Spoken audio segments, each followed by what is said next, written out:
Introduction लिखेंगे अच्छे से कि क्या होता है ये चैप्टर, किस तरह से होता है। देखो ये तो इसका मतलब तो यही हुआ ना, 4x ही हुआ ना, यानी कि अगर मुझे ऐसा दे x प्लस एन एक्स, तो आप इसको ऐसा ही लिखोगे ना 1 प्लस एन और फिर x बार।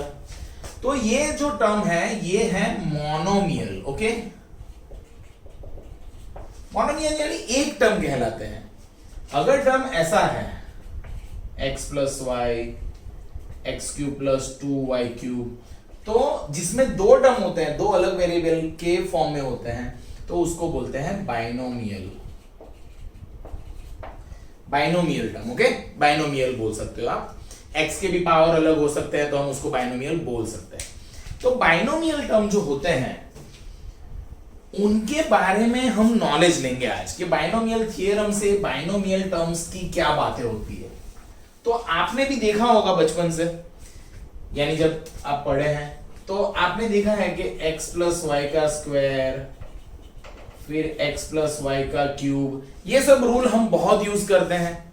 इनका परफेक्ट ओरिजिन आज पढ़ेंगे कि ये क्या है, कैसे बना हुआ है, ये सब चीजें।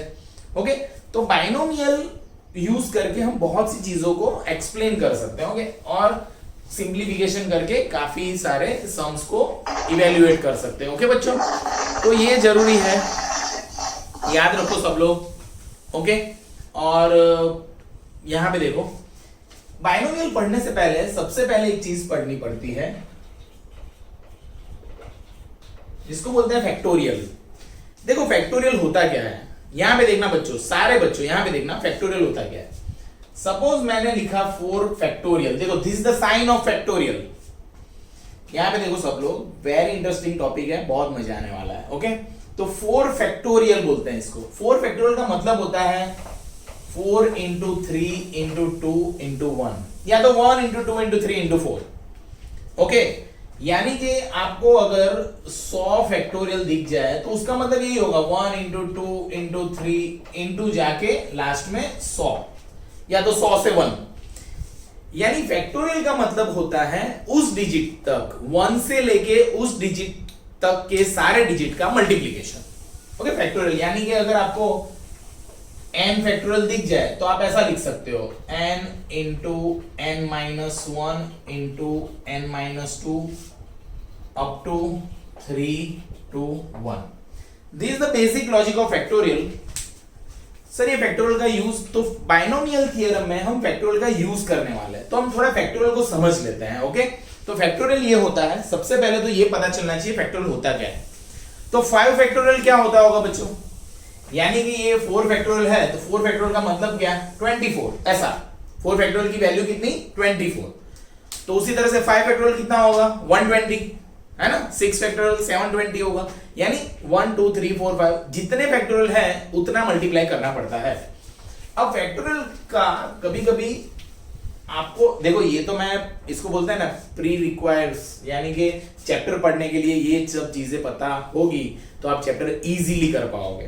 तो फैक्टोरियल का सपोज मुझे ऐसा बोले कि 12 फैक्टोरियल अपॉन 10 फैक्टोरियल, इसको सॉल्व करो, तो कैसे करेंगे हम लोग। ऐसा तो नहीं करेंगे इसको 12 से 1 लिखेंगे और इसको 10 से 1 लिखेंगे, फिर 1 से 10 उड़ाएंगे, ऐसा नहीं लिखेंगे। देखो फैक्टोरियल को कभी भी आप 12 into 11 into 10 फैक्टोरियल।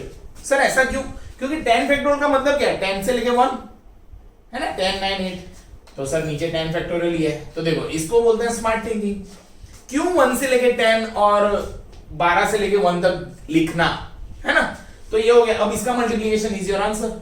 सही बात है बच्चों, यानी कि रूल बन गया कि any factorial 5 factorial can be written as a 5 into 4 factorial, और you can write 5 into 4 into 3 factorial.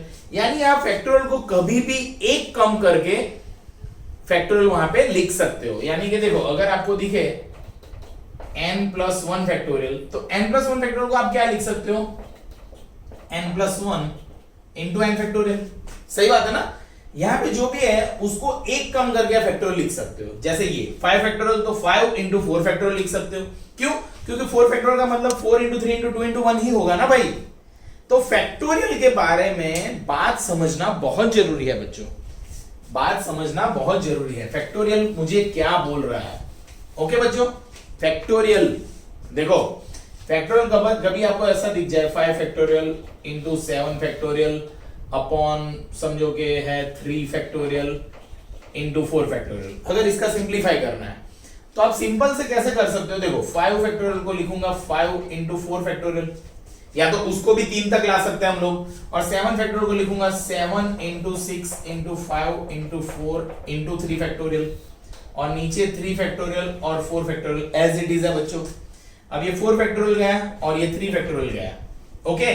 So that means ये सारे जो रह गए, कौन रह गया, 5 7 6 5 एंड 4, उनका मल्टीप्लीकेशन इसका आंसर है, ओके। सो फैक्टोरियल की बात समझना बहुत जरूरी है। सर क्यों? क्योंकि मैं इसका यूज करने वाला हूं बच्चों, इसका यूज करूंगा मैं यहां पे सम में, ओके बच्चों। तो दिस इज द वे कि फैक्टोरियल को किस तरह से लिखते हैं, जस्ट ये समझना जरूरी है, ओके। यानी कि ये बाइनोमियल थ्योरम समझने के लिए हमने फैक्टोरियल का बेसिक इंट्रोडक्शन देखा। इसके बाद हम क्या देखेंगे, तो कि एक चीज होती है जिसको ऐसे लिखते हैं, इसको बोलते हैं एनसीआर। इसको ऐसे भी लिख सकते हो, आप ऐसे भी लिख सकते हो, आप ऐसे भी लिख सकते हो, ओके। यहां पे एन ऐसे, यहां पे ऐसे भी लिख सकते हो आप, ओके, ऐसे भी लिख सकते हो। So you can have 3 type of things. Sir ये क्या आ गया वापिस, कहां से आ गया सर ये मैं बाइनोमियल थ्योरम समझने के लिए जो चीजों की जरूरत है वो सिखा रहा हूं जस्ट। वैसे हम इसके बारे में पूरा चैप्टर पढ़ेंगे बाद में कि ये क्या है। इसको बोलते हैं C स्टैंड्स फॉर कॉम्बिनेशंस। ये है एनसीआर, ये भी एनसीआर है, ये भी एनसीआर है। यानी एनसीआर कहीं पे अलग अलग तरह से लिखा हो तो आपको यही समझना है, ओके। अब ये होता क्या है, तो एनसीआर का मतलब होता है n चीजों में से r चीजों की टीम बनाना, ग्रुप बनाना, ओके, कॉम्बिनेशंस बनाना। वो हम बाद में चैप्टर पढ़ने वाले हैं। बट एनसीआर का रूल क्या होता है, एनसीआर का रूल होता है n factorial upon n minus r factorial into r factorial. Sir ये तो इसका यूज करना है इसलिए मैं पढ़ा रहा हूं। अभी बाइनोमियल में मैं इसका यूज करूंगा बच्चों, सही बात है। तो सर इसका ये तो फैक्टोरियल तो हमने अभी सीखा है। यानी कि अगर आपको कहीं पे दिख जाए 10c2, तो 10c2 की वैल्यू क्या है सर, पता नहीं है। तो रूल के हिसाब से n क्या हो गया 10, r क्या हो गया 2, तो put the value in this rule, तो क्या हो जाएगा 10 फैक्टोरियल 10 माइनस 2 है ना, n माइनस r, तो 10 माइनस 2 यानी 8 फैक्टोरियल, और अपॉन में 2 फैक्टोरियल यानी कि r फैक्टोरियल, ओके। सर इसको सॉल्व करेंगे तो इसको इजीली सॉल्व कर सकते हो, कैसे, हमको पता है 10 इंटू 9 इंटू 8 फैक्टोरियल। सर क्यों 8 तक ही गए आप 1 तक नहीं जा रहे हो? तो बच्चों अगर मैं यहां पे 1 तक जा रहा हूं और 8 को भी 1 तक लिख रहा हूं तो मैं तो यार मैथ्स अच्छा नहीं आता मुझे, ऐसा बोलेंगे, स्मार्ट नहीं हूं मैं, ऐसा हो जाएगा। तो ये 8 फैक्टोरियल इंटू 2 इंटू 1 ना, 2 फैक्टोरियल इज 2 इंटू 1। अब फैक्टोरियल के बारे में ये पता होना चाहिए, 1 फैक्टोरियल होता है 1, 0 फैक्टोरियल भी 1 होता है, ओके। 0 फैक्टोरियल भी क्या होता है, 1 होता है। सर इसका ये कैसे बोल दिया सर आपने प्रूफ? वैसे इसका प्रूफ मैंने YouTube पे रखा हुआ है, आपको अगर मन हो रहा हो कि ये क्या है किस तरह से, तो आप YouTube पे जाके देख सकते हो 0 फैक्टोरियल 1 क्यों है। बट अभी तो एक्सेप्ट करो। तो देखो ये 8 फैक्टोरियल चलेगा, यहां पे ये 5 से उड़ेगा तो 45, यानी कि इसकी वैल्यू है 45। अभी जस्ट ये पता चलना चाहिए कि ये चीज छूटती कैसे है, what is the simplified value of this, बस इतना अगर पता चल रहा है तो हम ये सारी चीजों को यूज करके बाइनोमियल थ्योरम इजीली कर लेंगे। जैसे कि एक और करते हैं, जैसे कि आपको बोल दिया 5c2 क्या होता है, या तो 5c3 ले लो, चलो 5c3 क्या होता है। और जनरली याद रखना ये n से r तो कम ही होता है, क्यों? क्योंकि ये है क्या, n चीजों में से r चीजों को कॉम्बिनेशन करने का तरीका, तो चीजें ही n है, उसमें से कितनी चीजें लूंगा तो वो तो उससे ज्यादा नहीं होगी, ओके। याद रखना है, वैसे इसका हम पूरा चैप्टर पढ़ेंगे बाद में, the chapters name is a permutation and combination, वो हम पढ़ेंगे, ओके। अभी जस्ट हम बाइनोमियल थ्योरम का इंट्रोडक्शन ले रहे हैं।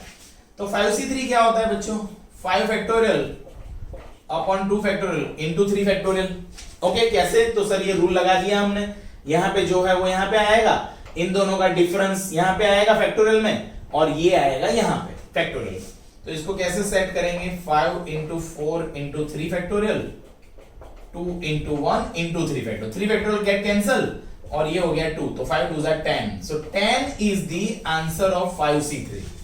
सो 5C3 की वैल्यू है 10। तो इसका मतलब ये बच्चों कि एनसीआर टर्म आपको पता चलना चाहिए कि किस तरह से हो रहा है, जस्ट खत्म बात। ओके, इतनी बात क्लियर कर लो तो बायनोमियल आगे चलेगा। ओके बच्चों, तो अब हम पढ़ेंगे बायनोमियल थ्योरम। क्यों? क्योंकि बायनोमियल थ्योरम पढ़ने के लिए जो चीज रिक्वायरमेंट थी मेरी, वो मैंने फुलफिल कर ली। यानी कि मैंने सबसे पहले देख लिया फैक्टोरियल क्या है और एनसीआर क्या है। अब देखो बायनोमियल थ्योरम होता किस तरह से है, a प्लस बी की n पावर। अब ये n क्या होता है, n belongs to n, natural number है अगर, तो ये बायनोमियल थ्योरम हो जाएगा फाइनाइट सीरीज वाला। और अगर ये n है कुछ रेशनल नंबर, यानी 3/2, 1/2, व्हाटएवर कुछ, तो ये इनफाइनाइट होगा, वो बाद में पढ़ाऊंगा। अब यहां पे देखो a plus b raise to n है, तो ये होता है nc0 a raise to n b raise to 0। देखो इसको अच्छे से समझो, n यानी ये यहां पे जो है वो c0 यहां 0 से चालू होगा, a की पावर n से चालू होगी, यानी हाईएस्ट पावर जो है यहां पे, और b की पावर 0 से चालू होगी। अब क्या होगा, सेकंड टर्म nc1 a की एक पावर घटा लो और b की एक पावर बढ़ा लो। उसी तरह से nc2 a की दो पावर घटा लो, b की दो पावर बढ़ा दो, plus dot dot dot dot dot, last term आएगा ncn, जब a की 0 पावर हो जाएगी और b की n पावर हो जाएगी।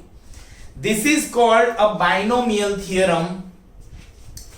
Okay, expansion of binomial theorem, यानी बाइनोमियल थ्योरम को इस तरह से लिखते हैं बच्चों। अब ये जो है, ये जो लिखा हुआ है, उसमें यहां पे देखो nc0 आ रहा है, nc1 आ रहा है, nc2 आ रहा है, ncn आ रहा है। इसलिए हमने सीखा था कि किस तरह से ये सॉल्व करते हैं। जैसे कि अब मेरे पास है सपोज a प्लस बी का स्क्वायर। सर मुझे पता है a square plus 2ab plus b square. Check करते हैं बाइनोमियल थ्योरम से कि ये किस तरह से है, क्योंकि बाइनोमियल है और उसका स्क्वायर है, तो इसके साथ कंपेयर करो तो n कितना हो गया बच्चों, 2, तो 2 रखेंगे यहां पे, 2c0, a की कितनी पावर मैक्सिमम यानी कितनी 2 पावर, b की कितनी पावर 0। ओके, वैसे ये तो लिखना ही नहीं चाहिए मुझे, एनीथिंग रेस टू 0 तो 1 होता है बच्चों, किसी की भी 0 पावर क्या होता है, 1 होता है। सेकंड टर्म क्या आएगा, देखो सेकंड टर्म क्या आएगा, n यानी तो 2 ही है, c कौन है 1। अब a की कितनी पावर, तो कि यहां पे जो है उससे कम, यानी यहां पे 2 है तो यहां पे आएगी 1, और b की क्या पावर हो जाएगी 1, एक बढ़ जाएगी। देखो a की पावर कम होगी और b की पावर बढ़ेगी। वैसे आप याद रखो a और b की टोटल पावर ऑलवेज 2 होनी चाहिए। देखो ये 1 1 प्लस 2 ही हो रहा है। और लास्ट टर्म क्या आएगा, 2c2। सर क्यों लास्ट टर्म आ गया, तो ncn पहुंच गया ना, मैं 2c2 पहुंच गया। ओके, तो क्या आएगा a रेस टू 0 और b रेस टू 2। सर क्यों आगे नहीं आएगा, देखो a की एक घटा हो तो 0 आ गया, b की 2 आ गया, अब इसके आगे तो होगा नहीं सॉल्व, ये सही बात है ना बच्चों। तो ये इस तरह से होगा। ओके, अब इसको सॉल्व करते हैं। सर एनसीआर तो आपने सिखाया है मुझे, तो 2c0 क्या होता है, तो देखो 2c0 तो हमने सीखा है 2 फैक्टोरियल अपॉन इनका सब्ट्रैक्शन और 0 फैक्टोरियल, है ना। 2 फैक्टोरियल यानी कि n factorial, n minus r factorial यानी 2 माइनस 0 का फैक्टोरियल यानी 2 फैक्टोरियल, और 0 का फैक्टोरियल। तो देखो 2 फैक्टोरियल उड़ गए, 0 फैक्टोरियल क्या लिखा है मैंने 1, यानी 1 अपॉन 1 तो आ गया 1, यानी इसकी वैल्यू 1 है बच्चों, यानी पहला टर्म आ गया a स्क्वायर और ये भी 1 है, इसकी वैल्यू भी 1 और ये भी 1, यानी सिर्फ a स्क्वायर बच गया। प्लस अब यहां भी जाते हैं 2c1 करते हैं, और 2c1 करना है मुझे, तो वापिस मैंने अभी सीखा है, इसलिए मैंने सिखाया था बच्चों 2c1 कैसे होगा। 2c1 करना है तो 2c1 यानी 2 factorial upon 2 minus 1 factorial into 1 factorial. Okay, solve करते हैं इसको, तो 2 फैक्टोरियल 2 माइनस 1 फैक्टोरियल यानी 1 फैक्टोरियल, और ये 1 फैक्टोरियल की वैल्यू क्या होती है 1, और 2 फैक्टोरियल की वैल्यू क्या है 2, तो 2 अपॉन 1 यानी इसकी वैल्यू है 2। किसकी वैल्यू 2 है, 2c1 की वैल्यू है 2, यानी यहां पे आएंगे 2 और a और b की 1 पावर यानी कि ab। क्लियर है बच्चों, ab। और यहां पे आगे करोगे तो 2c2, देखो यहां पे कर लेता हूं 2c2, तो 2 फैक्टोरियल अपॉन इनका डिफरेंस यानी 0 फैक्टोरियल और r फैक्टोरियल यानी कि 2 फैक्टोरियल। तो ये तो इसके जैसा ही हुआ ना, 2 फैक्टोरियल उड़ गया और 1 अपॉन 0 फैक्टोरियल 1 है, तो इसकी वैल्यू 1 आ गई। ओके, इसकी वैल्यू क्या आ गई, 1 आ गई। तो इसकी वैल्यू 1 आ गई, तो यहां पे आ गया ये 1 और a की 0 पावर भी 1, तो आ गया क्या, b square. So that's why बच्चों अब पता चल गया कि भैया a प्लस बी का जो स्क्वायर है वो ये बाइनोमियल से परफेक्ट है। आप क्यूब के लिए करोगे सेम आएगा। अब मैं आपको एक ट्रिक बताऊंगा जो बहुत ही काम लगेगी, जिसको बोलते हैं पास्कल ट्रायंगल। वो मैं अभी समझाता हूं आपको वो क्या है। बट ये जो है a प्लस बी का स्क्वायर वो इस तरह से बना, किससे, बाइनोमियल थ्योरम से। यानी ये जो है चीज, देखो बच्चों बाइनोमियल थ्योरम काफी जरूरी चीज है, आपको समझ के रखनी चाहिए। ये चीज, ये जो ब्रैकेट में पूरा जो दिख रहा है वो that is called binomial theorem. Okay बच्चों, तो इसको कैसे यूज करते हैं वो मैंने सिखाया अभी। ओके, अब देखो आप जब बाइनोमियल थ्योरम करोगे तो आपको ऑलवेज ये कोएफिशिएंट जो है NC0, NC1, NC2, NC3, NC4 यानी जितने भी आएंगे उन सबको कैलकुलेट करना पड़ेगा। तो अगर उनको कैलकुलेट नहीं करना यानी कि कुछ डायरेक्ट करना है तो कैसे कर सकते हो, देखो मैं सिखाता हूं। कोएफिशिएंट जो सारे करना है उसके लिए है पास्कल ट्रायंगल। क्या है उसका नाम, पास्कल ट्रायंगल। पास्कल ट्रायंगल क्या होता है, देखो 1, फिर यहां पे 2 1 लिखो, ये 1, अब इन दोनों का एडिशन यहां पे लिखना है और ये लास्ट वाला 1, फिर ये 1, इन दोनों का एडिशन लिखेंगे यहां पे, इन दोनों का एडिशन लिखेंगे यहां पे, इन दोनों का एडिशन लिखेंगे यहां पे, फिर 1, इन दोनों का एडिशन 4, इन दोनों का एडिशन 6, इन दोनों का एडिशन 4 और ये 1 वापिस यहां पे, 1, इन दोनों का एडिशन 5, इनका 10, इसका 10, इसका 5, इसका 1, ऐसे चलता रहेगा। तो होता क्या है, इन दोनों का एडिशन यहां पे होता है ना, इन दोनों का एडिशन यहां पे होता है। ओके बच्चों, ये ऐड होता है, यहां पे क्या होता है, ऐड होता है। ओके, तो सर इसको ड्रॉ करने से क्या मिलेगा सर मुझे, तो देखो मैं आपको समझाता हूं क्या मिलेगा। ओके, ये इस तरह से इसके आगे भी चलता रहेगा। तो हमको ये क्या फायदा करेगा, देखो बच्चों हमको ये क्या हेल्प करेगा हमको। तो ओके, जैसे ये था 2, पावर कितनी थी 2, तो आपको कुछ नहीं करना, ये फर्स्ट रो, ये सेकंड रो, ये थर्ड रो। तो थर्ड रो में देखो 3 टर्म्स है, 1 2 1 दिख रहा है। थर्ड टर्म्स में कितने हैं, 3 टर्म्स है, 1 2 1। तो इसके कोएफिशिएंट होंगे 1 2 1। देखो पहला 1 है, इसके साथ मल्टीप्लायर कौन है 1, इसके साथ कौन है 2 और इसके साथ कौन है 3। तो ये पास्कल ट्रायंगल सारे पावर्स के मल्टीप्लायर देता है। जैसे कि देखो अगर आपके पास है a प्लस बी का क्यूब, यहां पे देखो बच्चों, तो मैं बाइनोमियल से करूंगा तो 3c0 a का क्यूब b की 0 पावर, 3c1 a का स्क्वायर b का 1 पावर, प्लस 3c2 a का 1 पावर और b की 2 पावर, एंड 3c3 a की 0 पावर b की 3 पावर। सही बात है, मैंने क्या करना है, मैंने कुछ नहीं करना, a की पावर को घटाते जाना है और b की पावर को बढ़ाते जाना है। अब इसको मैं सॉल्व करूंगा, देखो इसको मुझे सॉल्व करना है तो मुझे 3 पावर यानी कितने टर्म है, 1 2 3 और 4, यानी याद रखो कि n पावर है तो n प्लस 1 टर्म होते हैं, 3 पावर है तो 4 टर्म होंगे, अभी 2 पावर थी तो 3 टर्म थे। ओके, तो देखो ये 3c0 3c1 3c2 और 3c3, इन चारों की अगर वैल्यू मुझे चाहिए तो कितने टर्म है, 1 2 3 4, तो 4 टर्म वाली लाइन कौन सी, ये दिख रहा है। तो पहले की वैल्यू 3c0 की वैल्यू है 1, 3c1 की वैल्यू है 3, 3c2 की वैल्यू है 3 और 3c3 की वैल्यू है 1। यानी कि आप डायरेक्ट लिख सकते हो, देखो a क्यूब b की 0 पावर 1 और ये भी 1, इसकी वैल्यू है 3, ये रहा 3 वैल्यू, तो यहां पे आएगा a स्क्वायर b प्लस यहां पे आएगा 3 वैल्यू है इसकी वापिस, तो 3ab स्क्वायर और लास्ट की वैल्यू है 1 तो that's why it will become big cube. तो that's why a plus B का क्यूब है a cube plus 3a square b plus 3ab square plus b cube. That is called expansion of this using binomial theorem. यानी अगर आपको कहीं पे बड़ी power दिख जाए तो आपके पास पास्कल ट्रायंगल से आप डायरेक्ट कोएफिशिएंट लिख सकते हो, आपको कैलकुलेट करने की जरूरत नहीं पड़ेगी बच्चों। क्लियर है बच्चों? सो दिस द वे कि ये क्या पढ़ा रहा था जस्ट। तो यहां पे देखो कैसे करेंगे अगर इसको एक्सपांड करना है। तो मैं तो यहां पे पढ़ जाऊंगा चालू 4c0 x की 4 पावर और 1/x की 0 पावर। देखो ये मेरा a है और ये मेरा b है, 1/x मेरा b है।